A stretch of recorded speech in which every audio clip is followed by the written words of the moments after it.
Yo, geeks, tudo em cima? A gente vai comentar aqui sobre as perguntas e respostas de Eiichiro Oda, através ali das 10 perguntas que os editores acabaram fazendo para o autor. Nós então observamos que o mangá de One Piece está há 2 semanas de hiato. O Oda tirou essas 2 semanas pra meio que tipo assim se concentrar no live action, na segunda temporada do live action de One Piece. E para não ficar sem nada durante essas 2 semanas do mangá, ele acabou separando 10 perguntinhas. E cara, tem algumas perguntas bem interessantes, outra ele deu uma rebolada para não responder.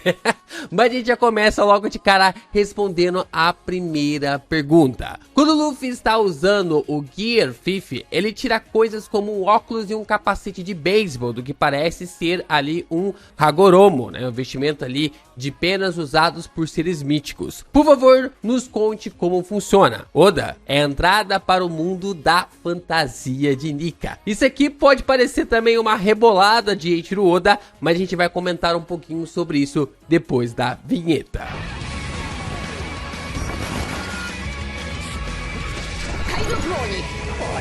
Por que eu falei pra vocês? Porque parece realmente uma rebolada do Oda ali pra não responder a questão, a pergunta relacionada ali ao editor. Porque ele simplesmente responde de que é a entrada para o mundo da fantasia de Nika. Parece, ou na verdade, as pessoas queriam que o Oda respondesse que, não, é um foco inspirado ali nos desenhos antigos e é Toon Force. O Oda não vai fazer isso. O Oda simplesmente não vai fazer isso. O que eu acredito que é a chave da resposta do Oda é o mundo da fantasia de Nika. É uma dimensão à parte, é um lugar externo, um lugar realmente em que o Luffy tem acesso a poder executar ou até mesmo ali criar qualquer coisa que ele imaginar e puxar isso de lá. Esse é um ponto bem interessante, porque nós temos algo bem parecido com isso no mangá de Black Clover, que é ali o mundo dos sonhos da Dorothy, da bruxa Dorothy, em que ela consegue criar qualquer coisa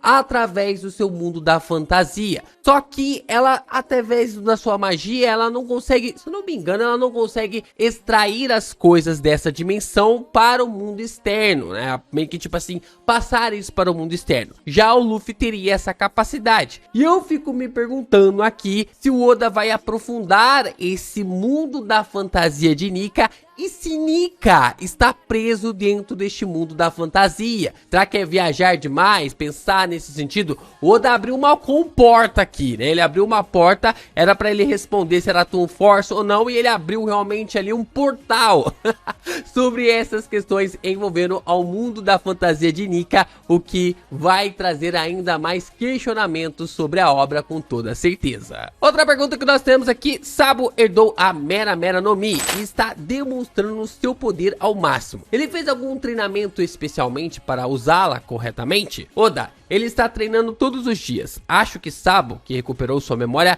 se lembrou de muitas coisas. Então nós temos aqui algumas ideias de que o Sabo, ele passou a infância dele inteira treinando com o Luffy e também com o Ace e também com os animais ali da floresta do reino de Goa, né, da ilha ali de Down, em que o Luffy acabou crescendo. Só que quando o Sabo perdeu as memórias, ele meio que tipo assim teve que resetar e passar por todo o processo de treinamento, até ele recuperar a sua memória através ali do choque da revelação de que o Ace havia morrido. Então você soma o treinamento que ele teve com o exército revolucionário, mais o treinamento que ele teve com o Luffy e também com o Ace lá na ilha de Down, você tem toda essa questão envolvendo o personagem, esse aprimoramento do personagem. E é claro, né, ele só tava agora aplicando, entendendo como um corpo de Logia poderia funcionar. Talvez ali gere até mesmo ali um conflito no começo, mas como a gente percebe, o Sabo tem uma característica e um poder bem equivalente, porque logo de cara ele comeu a fruta e já conseguiu controlar o seu poder. Provavelmente não com todo o potencial que ele deveria ter lá em Dressrosa, mas ele melhorou pra caramba quando ele invade ali Merijose e ataca em Musama e também os Gorosei, o que demonstra realmente um poder e uma evolução inacreditável do personagem. Pergunta bem legal aqui envolvendo ao Dragon. Dragon já viveu com o Luffy em algum momento? Oda, não. Pelo menos não que o Luffy se lembre.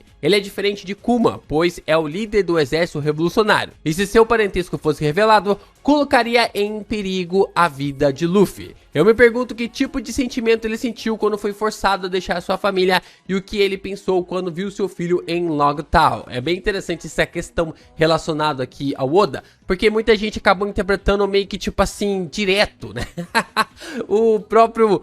mas como que pode ali o autor não saber o que passa na mente ali do personagem? Ele tá falando sobre como um pai, né? Na verdade ali como um pai, a figura separada de personagem, como que um pai conseguiria realmente passar por uma situação como essa, né? Eu acho que o Oda, ele não consegue interpretar. Por mais que o personagem seja dele, ele não consegue entender esse tipo de sentimento. Por mais que você crie um personagem e você tente expressar esse sentimento, o Oda, ele tá pensando no questionamento, tipo, caraca, como é que um pai, como que é esse sentimento através ali de um pai que não consegue ou que não pode ficar perto do filho, porque senão tudo pode ir pro zaralho. E a gente fica se perguntando o que levou o Dragon a realmente tomar essa atitude, de deixar o Luffy na ilha de Down, deixar ali no reino de Goa e ao mesmo tempo pensar ali sobre a situação de não ficar próximo mais do seu filho. Talvez isso tenha sido às custas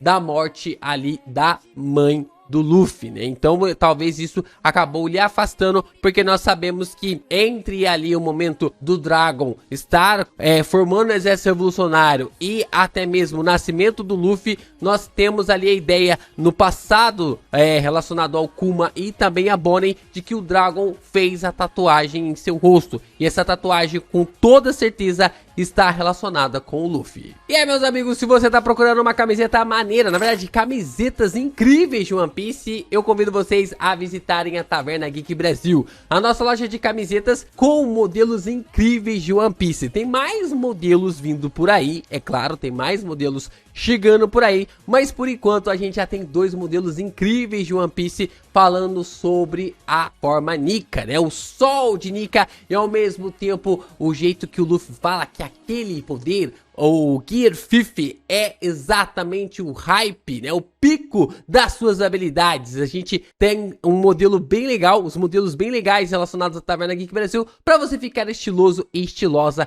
clicando aqui com o link na descrição. Então nós temos aqui mais umas perguntas, né? O nome do navio dos piratas do Barba Negra é Saber of Shebeck. Isso tem relação com Rocks de Shebeck? Oda, Shebeck é o nome de um veleiro, então pode ser só uma coincidência ou talvez não. Eu considero que essa é a primeira rebolada do Oda aqui com uma pergunta relacionada ao editor. O editor meio que fez a pergunta, era realmente para dar a resposta, e aí o Oda deu aquela rebolada lá, tal, não vou responder. Talvez sim, talvez não. É literalmente ali uma pergunta que o Oda... São perguntas que o Oda tá levando a sério, mas ao mesmo tempo faz aquela brincadeira de talvez sim, talvez não. Então eu acredito que de 3 perguntas que tivemos até agora, somando a quarta, agora nós tivemos a primeira rebolada do Oda pra realmente deixar pra lá essa resposta, né? Pelo menos postergar ali para a resposta no mangá. Quinta pergunta: sobre o Kamusari que acabou com o Kid em um ataque. Roger ensinou o Shanks ou ele aprendeu sozinho imitando o Roger? Oda, ele se lembrou por sempre observar o Roger. Não é algo que qualquer um da tripulação de Roger possa imitar. Então o talento de Shanks é bastante surpreendente. É bem interessante ver essa forma do Shanks, né, como personagem, e essa questão intrigante sobre ele aprender as habilidades por observação, por enxergar ou por ver ali a forma como é usada, ele pode replicar esse poder. Não sei se é por um ataque ali de continuar treinando até executar a habilidade, ou se ele simplesmente consegue observar através da formação do ataque pelo seu haki da observação e executar o mesmo poder, o mesmo golpe. Se ele conseguiu executar um golpe ali que era do Roger, talvez o Shanks possa vir a executar mais poderes de outros personagens. Bom, nós temos mais algumas perguntas aqui. Por favor, nos conte como o sistema de recompensa da Cross Guild funciona. Oda, almirante de frota, 5 coroas, almirante 3 coroas, vice-almirante 5 estrelas, contra-almirante 3 estrelas, e assim vai. Cada almirante ali basicamente tem um preço. E nós então observamos que a galera começou a fazer os cálculos e desta maneira o Akainu, né, o Sakazuki, ele tem uma recompensa atual de 5 bilhões de berries, ou seja, basicamente ali é a terceira maior recompensa da obra por si só. Gerou todo um conflito relacionado ali à trama, né, de que o Akainu tem ali a recompensa maior do que do Shanks, né, maior ali do que do Shanks, mas é uma recompensa colocada pelo bug, né? A galera começou a falar assim, o pessoal do Power Scale ficou maluco de que o Sakazuki tem uma recompensa maior do que o Shanks, mas a gente sabe, né, que é claro, se a galera quer a cabeça ali do Sakazuki, tem que pagar mais, né? Tem que acabar pagando muito mais ali do que o governo tem a oferecer pelos Yokons, né? Acaba tendo ali a recompensa muito maior do que os 4 Yokons que nós temos agora. Bom, nós temos aqui mais uma pergunta. Como o 10º capitão dos piratas do Barba Negra, que tipo de trabalho o Kuzan Aokiji realmente faz? Na verdade é como o 10º capitão dos piratas do Barba Negra. Ele possui subordinados? Oda, ele possui subordinados. Ele não é do tipo que obedece tudo o que o Barba Negra diz. Para Kuzan, ser parte de uma tripulação pirata não necessariamente significa que ele deve cometer atos malignos. Em vez disso, significa viver livremente. No entanto, como membro dos piratas do Barba Negra, parece que ele causou muitas vítimas. Eu acho que o Kuzan, a gente pode observar que o Aokiji, ele deve se segurar ao máximo para não matar pessoas. Ele deve, tipo assim, entrar num combate, entrar numa disputa, entrar numa missão, ao ponto de ali parar tudo e tentar evitar o máximo de danos que pode acontecer. E ao mesmo tempo, às vezes entra ali o conflito sobre a vontade dele e a vontade do Barba Negra. Ele, como membro da tripulação, ele precisa acatar o que o capitão fala. Então, se a ordem é impedir com que o Kobe escape ou poder sequestrar ou capturar o Garp, mesmo que vá contra a sua vontade, ele terá que fazer, porque ele faz parte desse agrupamento agora. Agora, ele vai ter que matar o Garp, vai ter que matar a Hibari, vai ter que matar o Kobe. Ele não vai fazer isso, ele vai capturar sem matá-los. Então essa é a forma do Aokiji de se meter ali no meio da pirataria, mas ao mesmo tempo de ter o respeito também dos seus companheiros. Eu acho que tá mais para aliados do que companheiros ali relacionados ao bando do Barba Negra. E se vocês querem mais vídeos de One Piece, claro, né, já deixa seu like, se inscreve aqui no canal. Eu vou falar pra você, vou ser bem sincero aqui, se você tá com mais de 13 minutos, 12, 13 minutos, e você ainda não deu like nesse vídeo, você tá muito errado, cara. Você tá muito errado, porque tem muitas opções para você deixar um like, se inscrever, deixar um hypar, se tornar membro aqui do canal. E eu tenho certeza que fazendo isso você nos ajuda pra caramba a divulgar ainda mais os nossos conteúdos de One Piece aqui na plataforma. A gente trouxe o SBS completo, eu acredito que seja as melhores perguntas, as maiores perguntas do SBS 110. Foi ontem ou ontem de ontem, agora eu não me lembro aqui, mas a gente trouxe aqui no canal pra comentar. E agora nós estamos fazendo essas perguntas, estamos comentando essas perguntas de One Piece. Então, cara, cada engajamento, cada like ajuda pra caramba o canal e nos fortalece a seguir aqui respondendo e ao mesmo tempo trazendo conteúdos de One Piece. Pergunta: que tipo de sistema é o recrutamento militar mundial pelo qual Fujitora e o Ryokugyu foram convocados para a marinha? Aqui é interessante, ó, porque é uma pergunta conectada com o SBS 110. Oda: países afiliados ao governo mundial possuem seus próprios soldados para proteção através do recrutamento militar mundial. A marinha fortalece seu poder militar ao recrutar os soldados mais capacitados destes locais. Esses recrutamentos também se tornou um gatilho para a recente revolução das 8 nações, já que o enfraquecimento das forças de defesa nacional podem ter contribuído para o sucesso da revolução. Então, se todas as forças, se todos os soldados mais fortes estão indo para a marinha e, propriamente dito, a marinha está para proteger ali o governo mundial, é claro que as demais nações vão se enfraquecer. E é por isso que essa revolta ali relacionado aos 8 países, né, essas 8 ilhas, faz todo sentido, já que o exército acabou se enfraquecendo para fortalecer o governo mundial e sucessivamente isso aconteceu por mais de 800 anos. Então essas ilhas, essas 8 ilhas que eram aliadas ao governo mundial, que provavelmente tinham uma conexão muito forte com o governo mundial, foram realmente sendo nerfadas ao longo das eras, ao longo ali dos anos, e definitivamente foi o gatilho principal para que a derrocada desses reis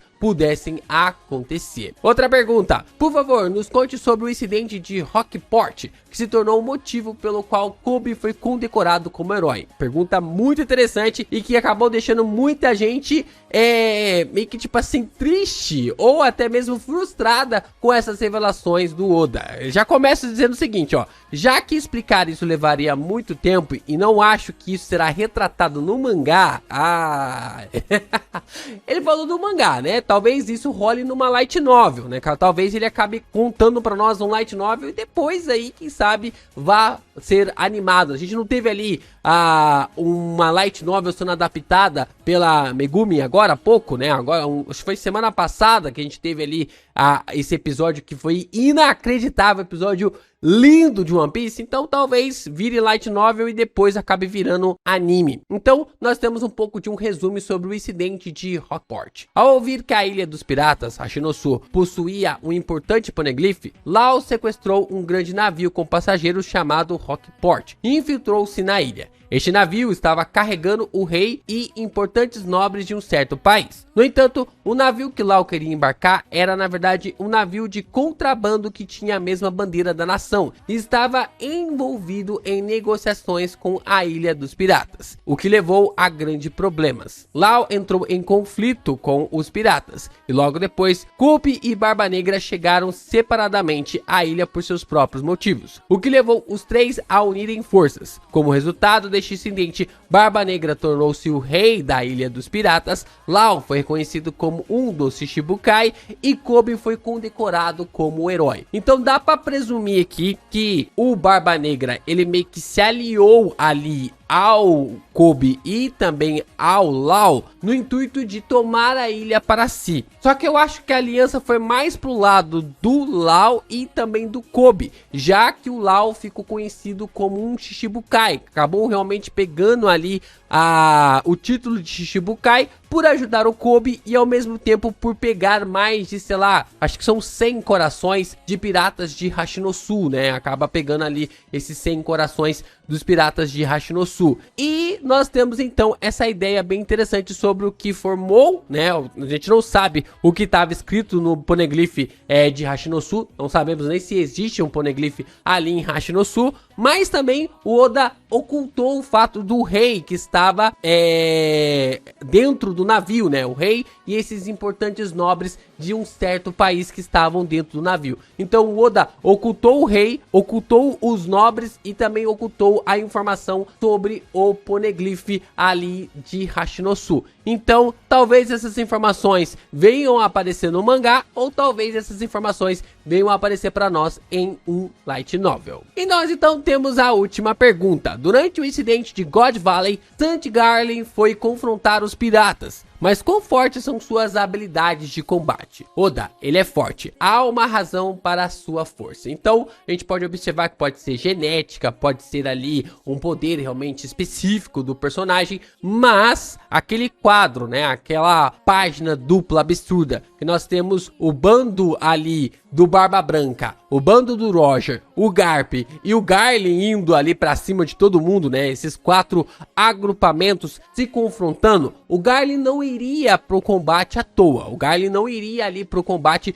de uma forma que ele não pudesse bater de frente ou ali com o agrupamento do Barba Branca ou até mesmo, não do Barba Branca, né? Mas o Barba Branca tava liderando, né? Eu tava falando bando do Barba Branca, mas é o bando do Rocks, né? O Shebek que é o bando, mas o Shebek não tava lá na cena. Quem tava liderando era o Barba Branca por si só. Mas nós temos esse encontro geral dessa galera, esse pessoal, e se o Garlin estava no meio, eu acredito que o Garlin não era pouca coisa, né? O que pode ser realmente o Gorosei mais forte entre todos até então. E aí, o que vocês acharam dessas perguntas e respostas? O que vocês curtiram? Achou que o Oda deu uma rebolada muito grande, né? Acabou rebolando demais?